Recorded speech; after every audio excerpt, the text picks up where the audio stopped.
Саламатсыздар ма, балалар? Бүгін біздің алғашқы сабағымыз. Сабақтың тақырыбы біздің айналамыздағы ақпарат. Жаңа сабақты бастамас бұрын, бұдан былай компьютерді жиі қолданатын боламыз. Сондықтан компьютермен жұмыс істемес бұрын информатика кабинетінің қауіпсіздік ережесімен танысып алайық. Информатика кабинетіне мұғалімнің рұқсатынсыз кіруге болмайды. Компьютерге қосылған сымдарды ұстауға болмайды. Мұғалімнің көмегімен ғана компьютерді қосып, өшіру керек. Рұқсатсыз жүруге, орын ауыстыруға, артық іс-әрекеттер жасауға болмайды. Мониторды орнынан қозғауға болмайды. Жұмыс орнына артық заттар қоюға болмайды. Пернетақтаға бөгде зат қоюға болмайды. Ылғал киіммен, су қолмен компьютерді қолдануға болмайды.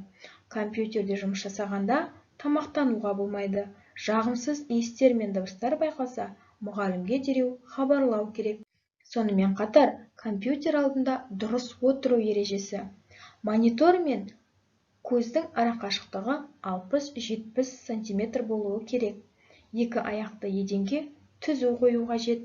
Арқаны орындыққа тигізіп, басты сәл еңкейтіп, еркін отыру керек. Компьютермен жұмыс кезінде көзге арналған жаттығуларды орындап отыру керек. Балалар компьютерде 10-15 минут уақыт қана жұмыс істей алады. Міне балалар, осындай қауіпсіздік ережелері. Бұл ережелерді үнемі есте сақтап, қолданып отырған жөн. Олай болса балалар, жаңа сабағымызды бастайық. Сабағымыздың жаңа сөздерімен танысайық. Ақпарат, информация, information, компьютер, компьютер, компьютер. Компьютерлік сауаттылық, компьютерная грамотность, компьютер латысы. Жарайсыздар балалар. Енді суреттерге қарап, ақпарат көздерін ата. Бұлар неліктен ақпарат көздері болып саналады? Ақпараттар біз үшін өте маңызды. Себебі ақпараттарды қабылдағанда біздің ойымыз бен біліміміз кеңейеді. Ақпарат дегеніміз не? Қоршаған ортада болып жатқан құбылыстар мен хабарлар туралы мәліметтер. Ал қоршаған орта ақпарат көзі. Ақпараттың қандай түрлері бар?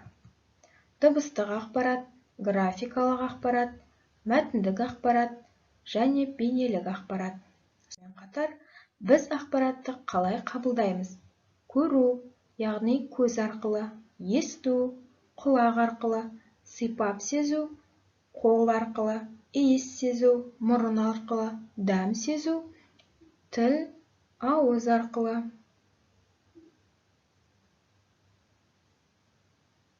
Ақпарат адамға не үшін қажет? Адам ақпаратты пайдалана отырып, белгілі бір мәселені шешеді. Мысалы, тамақты жеп көргенде оның дәмін ажыратасың. Ал математика оқулығындағы есептің шарты ақпарат. Есепті шешу әрекеті ақпаратты өңдеу деп аталады. Сонымен ақпаратты аламыз, қажет болса өңдейміз. Ақпаратты қалай өңдейміз? Ақпараттың көбін компьютердің көмегімен өңдеуге болады. Компьютер дегеніміз ақпаратты өңдейтін және сақтайтын құрылғы. Егер компьютермен жұмыс жасауды үйренсең, сенің компьютерлік сауаттылығың қалыптасады. Компьютерлік сауаттылық компьютерді пайдалана отырып, мәліметтерді оқу, жазу және ақпарат іздеу жолдары. Олай болса балалар, тапсырмаларды орындайық. Суретке қарап отырып, ақпараттың түрлерін анықта.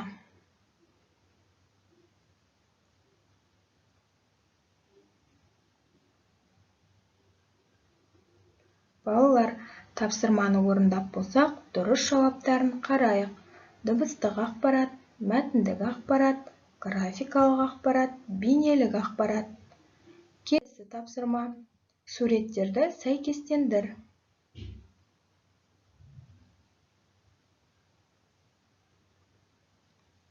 Балалар, тапсырманы дұрыстығын тексерейік.